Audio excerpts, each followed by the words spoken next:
গতকাল রাত আনুমানিক 2টা 30 মিনিটে আড়ালিয়া পঞ্চবটি বাজারে এক ভয়াবহ অগ্নিকাণ্ড ঘটে। স্থানীয় মহলের ধারণা, আগুনের সূত্রপাত পার্শ্ববর্তী শিব মন্দির থেকে।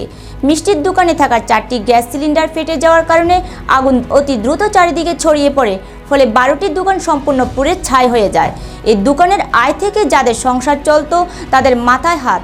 সঠিক সময় যদি ফায়ার সার্ভিস আসতো তাহলে অনেকগুলো দোকান বাঁচানো যেত বলে স্থানীয় জনমনে ক্ষোভ। এই অগ্নিকাণ্ডের ফলে প্রচুর ক্ষয়ক্ষতি হয়। ক্ষয়ক্ষতির আনুমানিক মূল্য 30 থেকে 40 লক্ষ টাকা হবে বলে জানা যায়।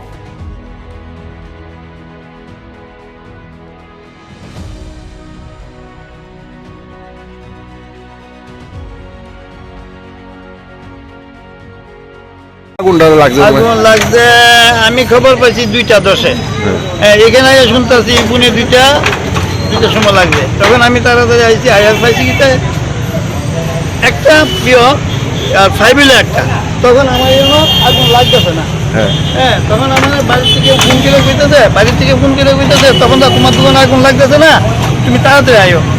আইতে বাস তখন দিকে বাস হয়ে গেছে একজন। এরপর শুনলাম ফায়ার সার্ভিস আইতে দেরি হচ্ছে। একটা ফায়ার সার্ভিস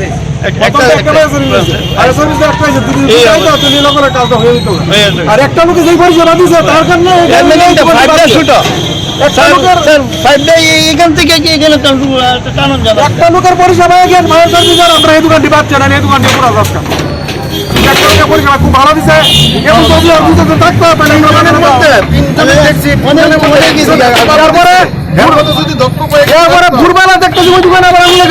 আমি তারা কইতেছি একটা ইঞ্জিন আসছিল, তারপরে কইতেছি বলে আপনারা এই আগুন লাগছে। এরা কোনো কর্ণবাদী করে না, নাই আমরা স্টাফ নাই, গাড়ি নষ্ট, এই তারা এইভাবে কইতেছে। এরপরে আমরা প্রমাণ দিয়ে উড়ে গেলে পরে আগুনটা নিয়ে পাইছি।